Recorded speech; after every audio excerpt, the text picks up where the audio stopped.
অহাই 1 অক্টোবৰৰ পৰা আমি ৰেশন কাৰ্ডত এইবাৰ 3 মাহৰ চাউল একেলগে দিছো নে নাই 3 মাহৰ চাউল পাইছে 1 অক্টোবৰৰ পৰা চাউলৰ লগতে আমি বজাৰতকৈ 30 টকা কম দামত আপোনালোকক দালি দিম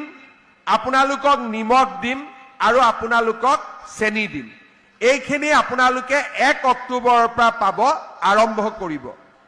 ইয়াৰ পিছত আমাৰ লৰা ছোৱালী বিলাকে মেট্ৰিক পৰীক্ষা দিয়ে সকলো মাকে ইচ্ছা কৰে যে মোৰ লৰাটোৱে মেট্ৰিক দিয়াৰ আগতে গাখীৰ এগিলাস অন্তত খাওক কিন্তু বহুত দুখীয়া মানুহ কৰ পৰা খুৱাব 1 অক্টোবৰৰ পৰা মেট্ৰিক পৰীক্ষা যিমান লৰা ছোৱালীয়ে দিব